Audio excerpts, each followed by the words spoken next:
last time, we were discussing Locke's idea of government by consent. And the question arose, what are the limits on government that even the agreement of the majority can't override? That was the question we ended with. We saw, in the case of property rights,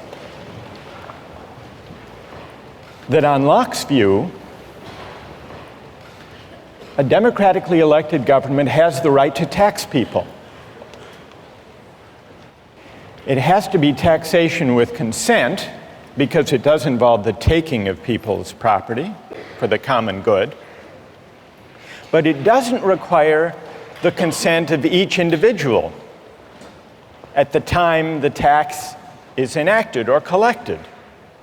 What it does require is a prior act of consent to join the society, to take on the political obligation. But once you take on that obligation, you agree to be bound by the majority. So much for taxation. But what you may ask about the right to life? Can the government conscript people and send them into battle? What about the idea that we own ourselves? Isn't the idea of self-possession violated if the government can, through coercive legislation and enforcement powers, say, you must go risk your life to fight in Iraq? What would Locke say? Does the government have the right to do that? Yes. In fact, he says in 139, he says, what matters is that the political authority or the military authority not be arbitrary. That's what matters. And he gives a wonderful example. He says a sergeant, even a sergeant, let alone a general, a sergeant can command a soldier to go right up to the face of a cannon where he is almost sure to die. That the sergeant can do. The general can condemn the soldier to death for deserting his post or for not obeying even a desperate order. But with all their power over life and death, what these officers can't do is take a penny of that soldier's money. Because that has nothing to do with the rightful authority. That would be arbitrary, and it would be corrupt. So consent winds up being very powerful in Locke, not consent of the individual to the particular tax or military order, but consent to join the government and to be bound by the majority in the first place. That's the consent that matters.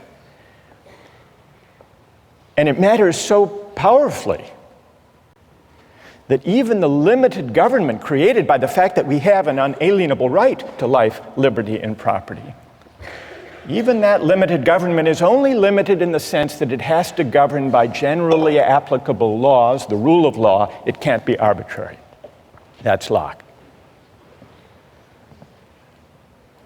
Well, this raises a question about consent. Why is consent such a powerful moral instrument in creating political authority and the obligation to obey?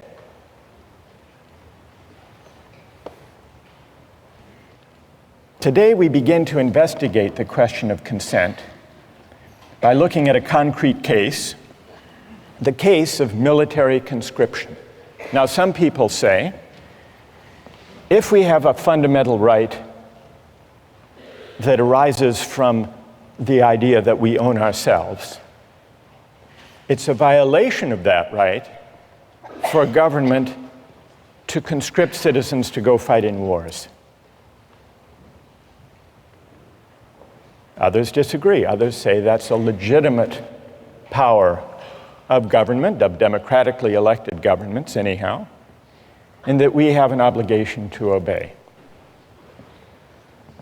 Let's take the case of the the United States fighting a war in Iraq. News accounts tell us that the military is having great difficulty meeting its recruitment targets.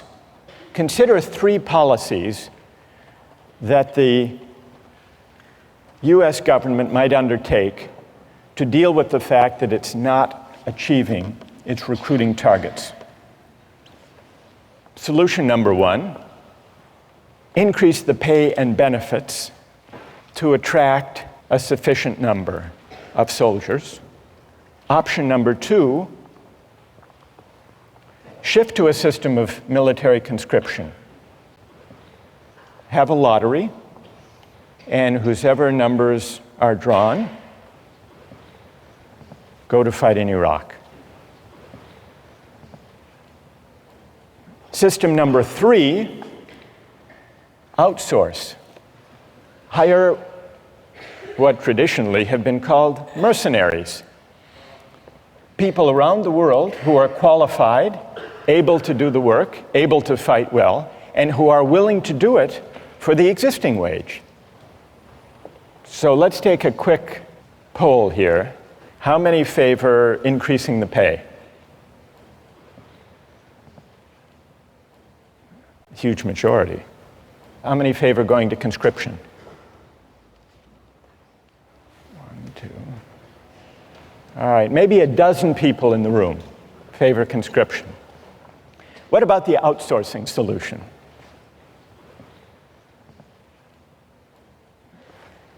Okay, so there may be about 2-3 dozen. During the Civil War, the Union used a combination of conscription and the market system to fill the ranks of the military to fight in the Civil War. It was a system that began with conscription, but if you were drafted and didn't want to serve, you could hire a substitute to take your place. And many people did. You could pay whatever the market required in order to find a substitute. People ran ads in newspapers, in the classified ads, offering $500, sometimes $1,000 for a substitute who would go fight the Civil War in their place. In fact, it's reported that Andrew Carnegie was drafted and hired a substitute to take his place for an amount that was a little less than the amount he spent in a year on fancy cigars. Now, I want to get your views about the Civil War system. Call it the hybrid system, conscription but with a buyout provision. How many think it was a just system? How many would defend the Civil War system? Anybody? 1? Anybody else? 2, 3, 4, 5. How many think it was unjust? Most of you don't like the Civil War system. You think it's unjust. Let's hear an objection. Why don't you like it? What's wrong with it? Yes? Well, by paying $300 for to be exempt one time around, you're really putting a price on on valuing human life. And we established earlier that's really hard to do. So they're trying to accomplish something that really isn't feasible. Good. So paying someone $300 or $500 or $1,000. You're basically saying that's what their life is worth to you. That's what their life is worth. It's putting a dollar value on life. That's good. And what's your name? Liz. Liz. Well, who has an answer for Liz? You defended the Civil War system. What do you say?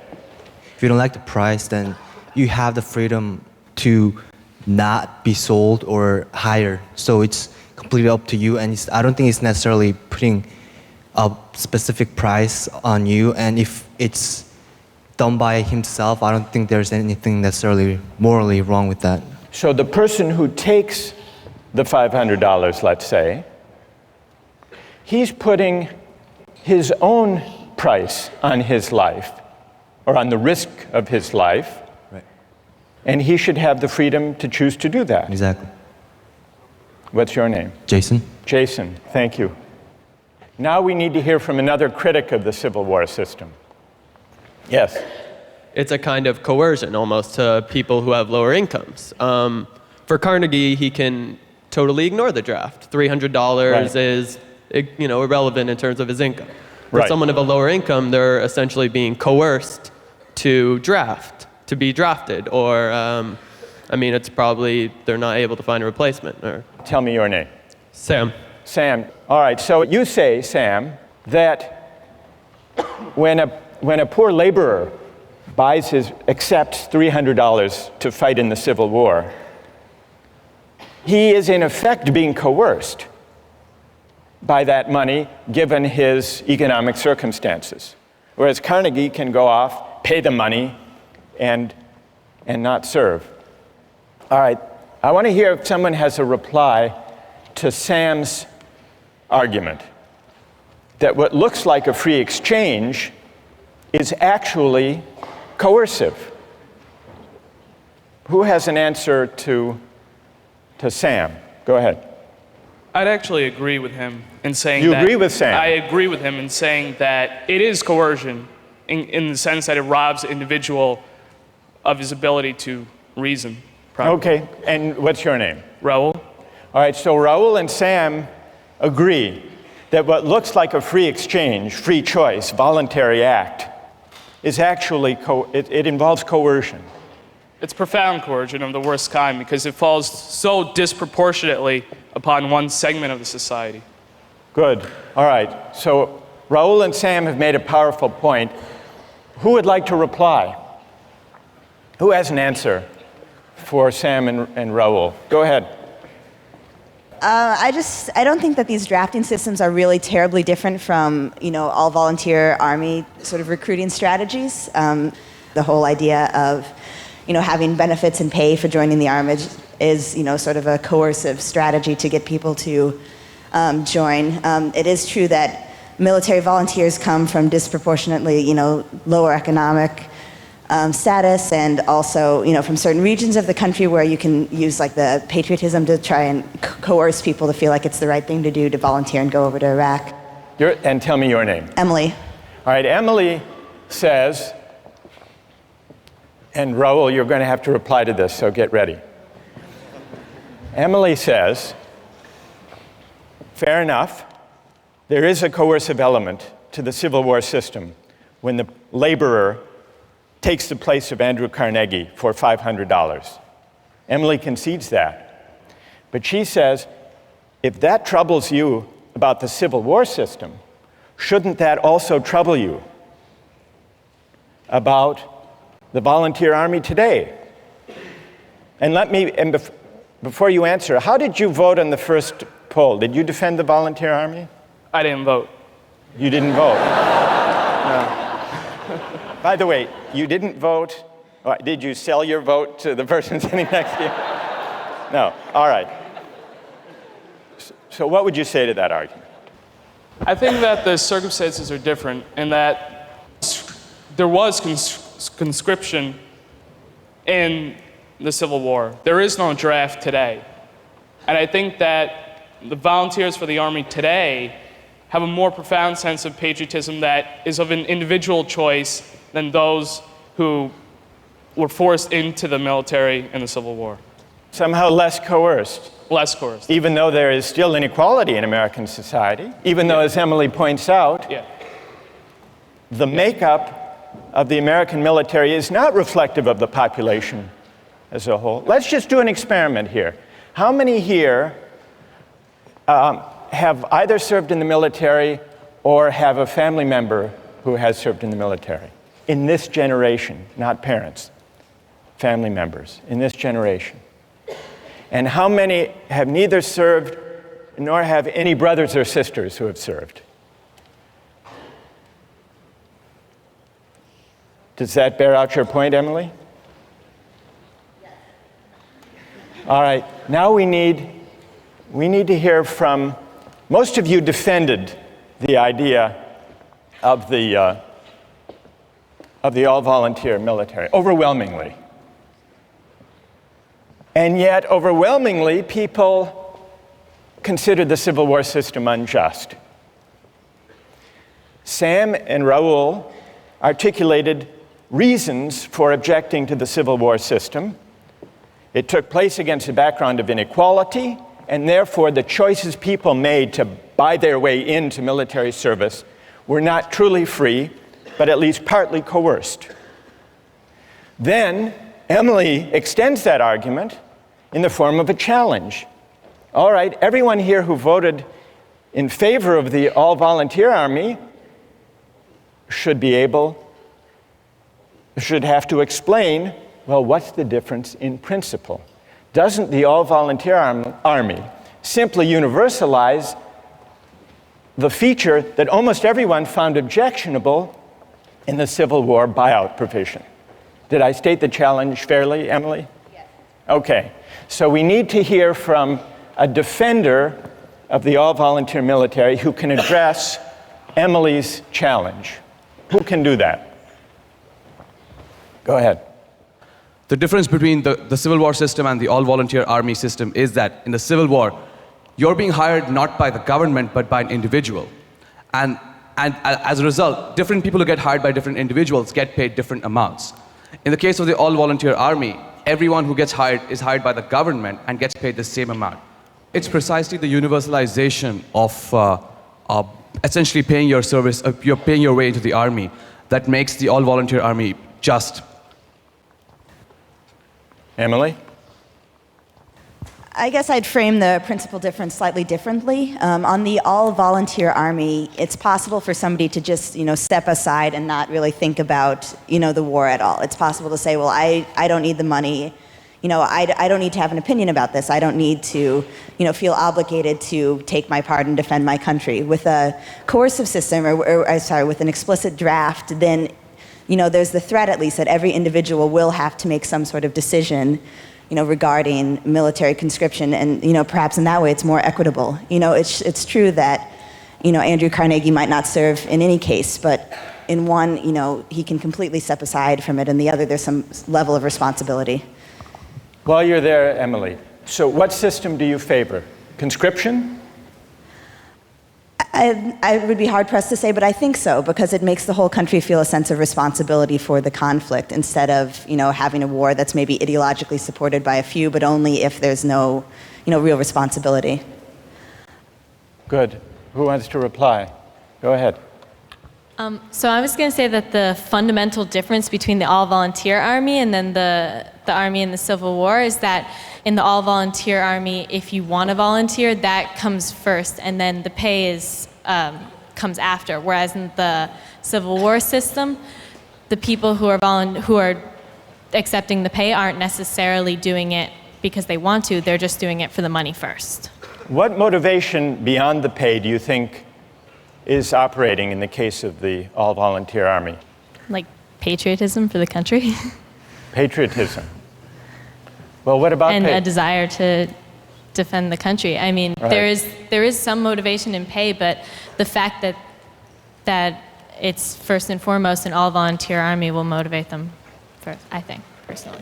Do you think it's better, and tell me your name. Jackie? Jackie, do you think it's better if people serve in the military out of a sense of patriotism than just for the money? Yes, definitely, because the people that was one of the main problems in the Civil War Army, is that the people that you're getting to go in it, or to go to war, aren't necessarily people who want to fight, and so they won't be as good soldiers as they will be had they been there because they wanted to be.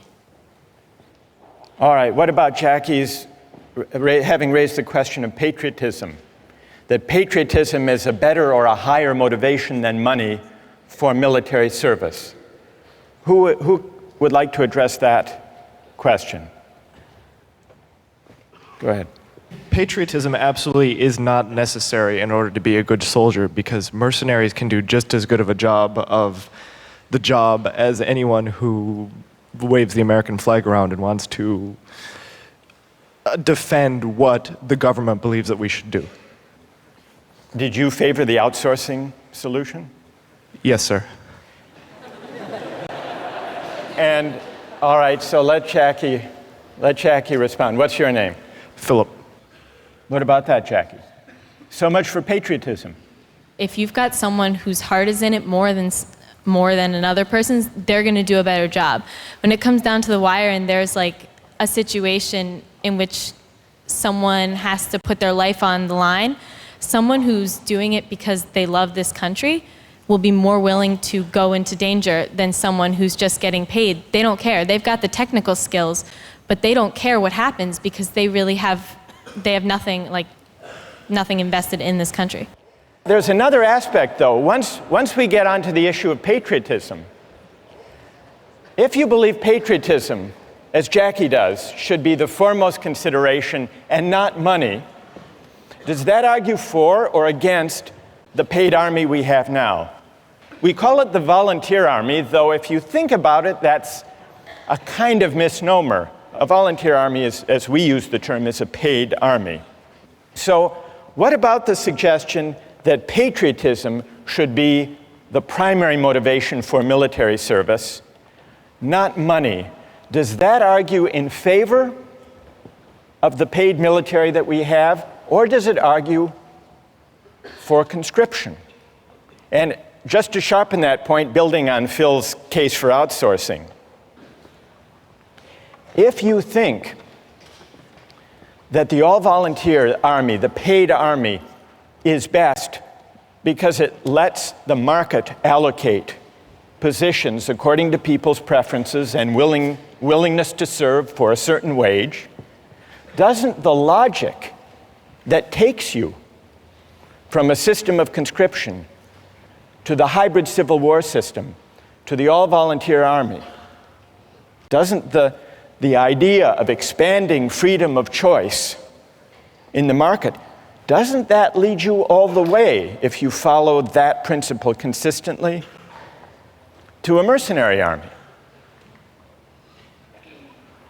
And then if you say no, Jackie says no, patriotism should count for something. Doesn't that argue for going back to conscription, if by patriotism you mean a sense of civic obligation? Let's see if we can step back from the discussion that we've had and see what we've learned about consent as it applies to market exchange. We've really heard two arguments against the use of markets and exchange in the allocation of military service. One was the argument raised by Sam and Raul, the argument about coercion. The objection that letting the market allocate military service may be unfair and may not even be free if there's severe inequality in the society, so that people who buy their way into military service are doing so not because they really want to, but because they have so few economic opportunities that that's their best choice. And Sam and Raul say there's an element of coercion in that. That's one argument. Then there is a second objection to using the market to allocate military service. That's the idea that military service shouldn't be treated as just another job for pay because it's bound up with patriotism and civic obligation. This is a different argument from the argument about unfairness and inequality and coercion. It's an argument that suggests that maybe where civic obligations are concerned,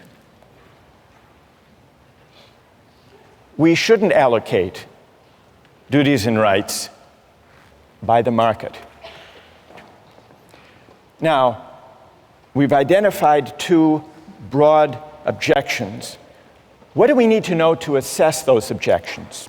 To assess the first, the argument from coercion, inequality, and unfairness, Sam, we need to ask what inequalities in the background conditions of society undermine the freedom of choices people make to buy and sell their labor. Question number one. Question number two, to assess the civic obligation patriotism argument, we have to ask, what are the obligations of citizenship? Is military service one of them or not? What obligates us as citizens? What is the source of political obligation?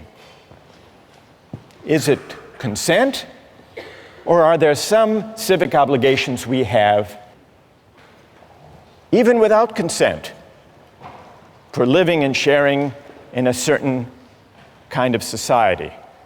We haven't answered either of those questions, but our debate today about the Civil War system and the all-volunteer army has at least raised them, and those are questions we're going to return to in the coming weeks. Today, I'd like to turn our attention and get your views about an argument over the role of markets in the realm of human reproduction and procreation. Now, with infertility clinics, people advertise for egg donors. And from time to time in the Harvard Crimson, ads appear for egg donors. Have you seen them? There was one that ran a few years ago that wasn't looking for just any egg donor. It was an ad that offered a large financial incentive for an egg donor from a woman who was intelligent, athletic, at least 5'10", and with at least 1,400 or above on her SATs. How much do you think the person looking for this egg donor was willing to pay for an egg from a woman of that description? What would you guess? $1,000? 15,000? 10? I'll show you the ad.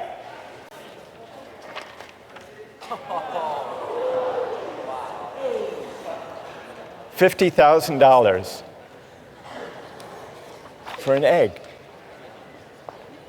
but only a premium egg. What do you think about that?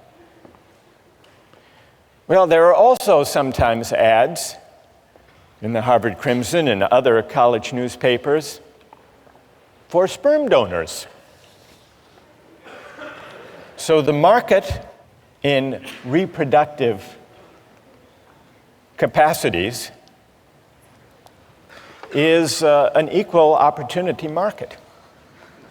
Well, not exactly equal opportunity. They're not offering $50,000 for sperm.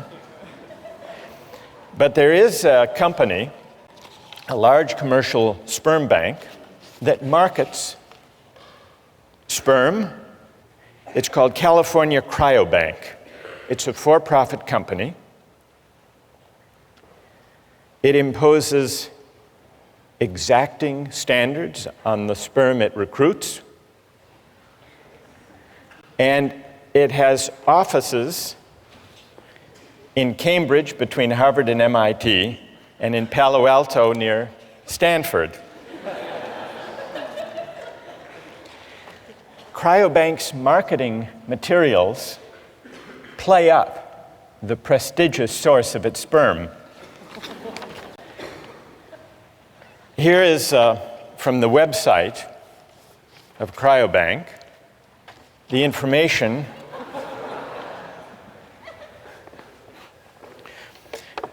here. They talk about the compensation. Although compensation should not be the only reason for becoming a sperm donor, we are aware of the considerable time and expense involved in being a donor.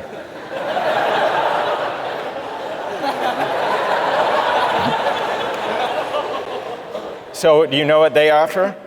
Donors will be reimbursed $75 per specimen, up to $900 a month if you donate 3 times a week. And then they add, we periodically offer incentives such as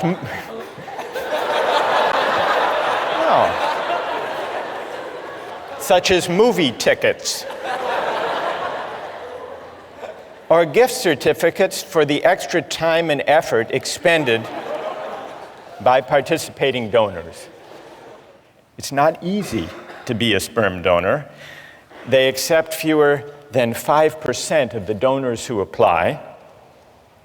Their admission criteria are more demanding than Harvard's. The head of the sperm bank said the ideal sperm donor is 6 feet tall, with a college degree, brown eyes, blonde hair, and dimples. For the simple reason that these are the traits that the market has shown the customers want. Quoting the head of the sperm bank, if our customers wanted high school dropouts, we would give them high school dropouts. So here are 2 instances, the market in eggs for donation and the market in sperm, that raise a question about whether eggs and sperm should or should not be bought and sold for money. As you ponder that, I want you to consider another case involving a market and, in fact, a contract in the human reproductive capacity. And this is the case of commercial surrogate motherhood. And it's a case that wound up in court some years ago. It's the story of Baby M. It began with William and Elizabeth Stern, a professional couple, wanting a baby, but they couldn't have one on their own, at least not without medical risk to Mrs. Stern. They went to an infertility clinic where they met Mary Beth Whitehead, a 29-year-old mother of 2, the wife of a sanitation worker. She had replied to an ad that the center had placed, seeking the service of a surrogate mother. They made a deal. They signed a contract in which William Stern agreed to pay Mary Beth Whitehead a $10,000 fee plus all expenses, in exchange for which Mary Beth Whitehead agreed to be artificially inseminated with William Stern's sperm, to bear the child, and then to give the baby to the Sterns. Well, you probably know how the story unfolded. Mary Beth gave birth and changed her mind. She decided she wanted to keep the baby. The case wound up in court in New Jersey. So let's put aside any legal questions and focus on this issue as a moral question. How many believe that the right thing to do in the Baby M case would have been to uphold the contract, to enforce the contract? And how many think the right thing to do would have been not to enforce that contract? So it's about, the majority say enforce. So let's now hear the reasons that people had, either for enforcing or refusing to enforce this contract. First, from those, I want to hear from someone in the majority. Why do you uphold the contract? Why do you enforce it? Who can offer a reason?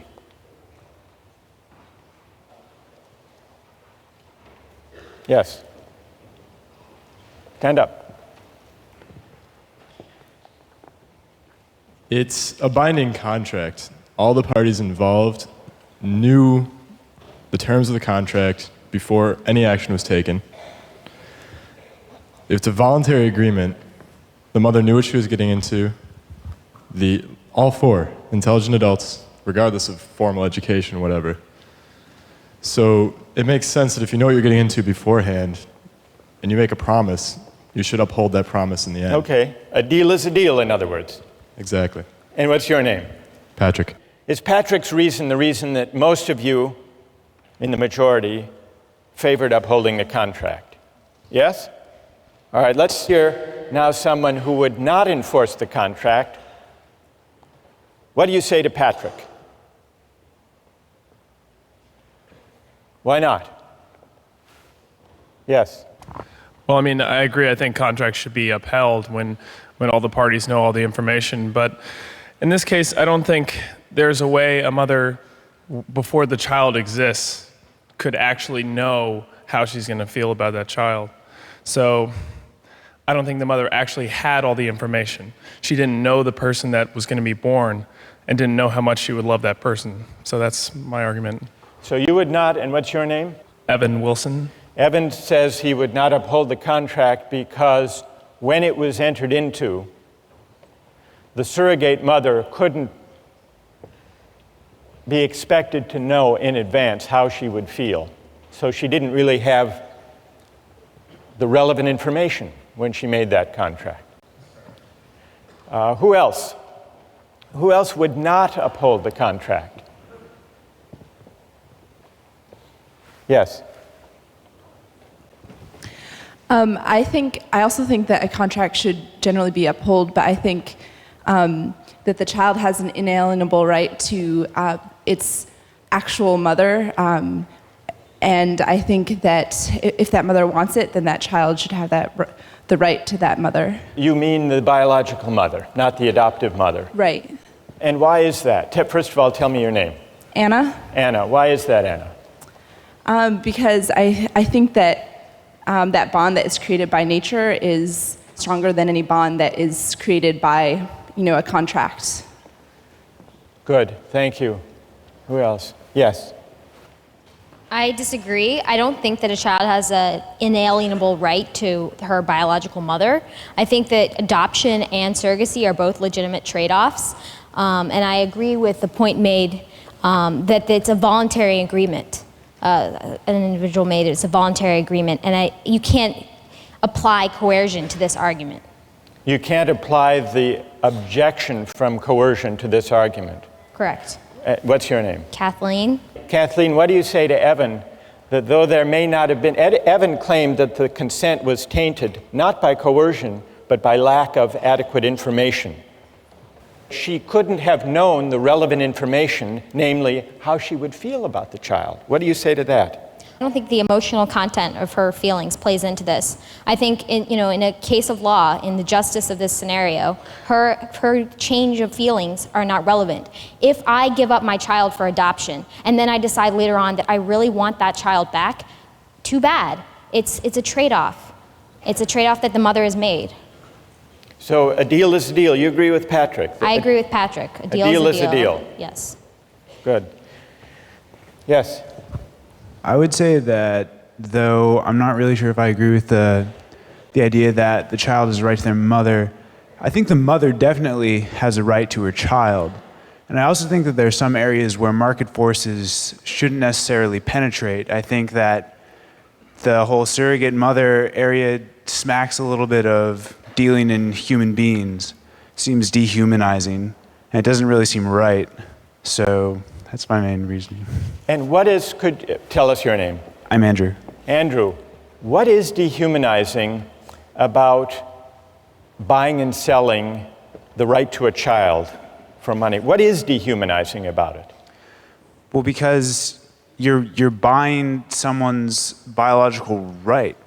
I mean, you can't, in the law, as it's stated, you can't sell your own child. Like, were you to have a child, I believe that the law prohibits you selling it to another person or selling it So this is like slavery. baby selling? Right. To a certain extent. I mean, though there is a contract with another person, you've made agreements and whatnot. there is an undeniable emotional bond that takes place between a mother and a child. And it's wrong to simply ignore this because you've written out something contractually. All right, you want to reply to Andrew? Stay there. You point out there's an undeniable emotional bond. I feel like in this situation, we're not necessarily arguing against adoption or surrogacy in itself. We're just sort of pointing out the emotional differences. Well, but wait, I mean, it's easy to break everything down to numbers and say, oh, we have contracts like you're buying and selling a car. But there are underlying emotions. I mean, you're dealing with people. I mean, these are not objects to be bought and sold. All right, what about Andrew's claim that this is like baby selling? I believe that adoption and surrogacy should be permitted. Whether or not I actually will partake in it is not really relevant, but I think that the government should give its citizens the rights to allow for adoption and surrogacy. But adoption is not, according to Is adoption baby selling? Well, do you think you should be able to bid for a baby that's up for adoption? That's Andrew's challenge. Do I think I should be able to bid for a baby? I'm not sure. It's a market. I mean, I feel like the extent to which it's been applied, I'm not sure if the government should be able to permit it, and I have to think about it more, but... All right, fair enough. Are you satisfied, Andrew?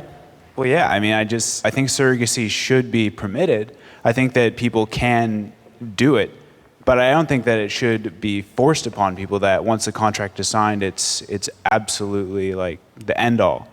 I think that it's unenforceable. So people should be free, Andrew, to enter into these contracts, but it should not be enforceable in a court. Not in a court, no. Who would like to join on one side or the other? Yes? I think I have an interesting perspective on this because my brother was actually one of the people who donated to a sperm bank, and he was paid a very large amount of money. He was 6 feet tall, but not blonde. He had dimples, though. So he actually has... I'm an aunt now, and he has a daughter. He donated his sperm to a lesbian couple in Oklahoma, and he has been contacted by them, and he has seen pictures of his daughter, but he still does not feel an emotional bond to his daughter. He just has a sense of curiosity about what she looks like and what she's doing and how she is. He doesn't feel love for his child. So from this experience, I think the bond between a mother and a child cannot be compared to the bond between the father and the child. That's really interesting. What's your name? Vivian. Vivian. So we've got the case of surrogacy, commercial surrogacy. And it's been compared to baby selling, and we've been exploring whether that analogy is apt. And it can also be compared, as you point out, to sperm selling. But you're saying that sperm selling and baby selling, or even surrogacy, are very different because yes, they're unequal services. They're unequal services. Mm-hmm. And that's because, Vivian, you say that the tie, the bond... Yes, and also the time investment that's given by a mother, 9 months, cannot be compared to a man, going into a sperm bank, looking at pornography, and, depositing into a cup. I don't think those are equal. Good. All right. So we... Because that's what happens in a sperm bank. All right. So this is really interesting. We have... All right. Notice the arguments that have come out so far. The objections to surrogacy, the objections to enforcing that contract are of at least two kinds. There was the objection about tainted consent, this time not because of coercion or implicit coercion, but because of imperfect or flawed information. So tainted or flawed consent can arise either because of coercion or because of a lack of relevant information, at least according to one argument that we've heard. And then a second objection to enforcing the surrogacy contract was that it was somehow dehumanizing. Now, when this case was decided by the courts, what did they say about these arguments. The lower court ruled that the contract was enforceable. Neither party had a superior bargaining position. A price for the service was struck and a bargain was reached. One side didn't force the other, neither had disproportionate bargaining power. Then it went to the New Jersey Supreme Court. And what did they do? They said this contract is not enforceable. They did grant custody to Mr. Stern as the father because they thought that would be in the best interest of the child, but they restored the rights of Mary Beth Whitehead and left it to lower courts to decide exactly what the visitation rights should be. They invoked two different kinds of reasons along the lines that Andrew proposed. First, there was not sufficiently informed consent, the court argued. Under the contract, the natural mother is irrevocably committed before she knows the strength of her bond with her child. She never makes a truly voluntary informed decision, for any decision prior to the baby's birth is, in the most important sense, uninformed. That was the court. Then, the court also made a version of the second argument against commodification in this kind of case. This is the sale of a child, the court said, or at the very least, the sale of a mother's right to her child. Whatever idealism may motivate the participants, the profit motive predominates, permeates, and ultimately governs the transaction. And so regardless, the court said, regardless of any argument about consent or flawed consent or full information, there are some things in a civilized society that money can't buy. That's what the court said in voiding this contract. Well, what about these two arguments against the extension of markets to procreation and to reproduction? How persuasive are they? There was, it's true, a voluntary agreement, a contract struck between William Stern and Mary Beth Whitehead. But there are at least two ways that consent can be other than truly free. First, if people are pressured or coerced to give their agreement. And second, if their consent is not truly informed. And in the case of surrogacy, the court said, a mother can't know, even one who already has kids of her own, what it would be like to bear a child and give it up for pay. So in order to assess criticism, objection number one, we have to figure out just how free does a voluntary exchange have to be with respect to the bargaining power and equal information. Question number one, how do we assess the second objection? The second objection is more elusive, it's more difficult. Andrew acknowledged this, right? What does it mean to say there is something dehumanizing to make childbearing a market transaction? Well, one of the philosophers we read on this subject, Elizabeth Anderson, tries to bring some philosophical clarity to the unease that Andrew articulated. She said, by requiring the surrogate mother to repress whatever parental love she feels for the child, surrogacy contracts convert women's labor into a form of alienated labor. The surrogate's labor is alienated because she must divert it from the end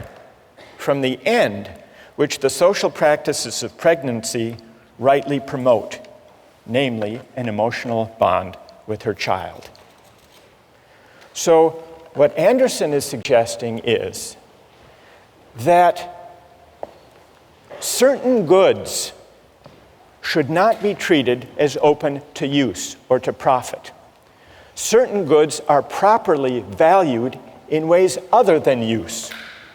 What are other ways of valuing and treating goods that should not be open to use?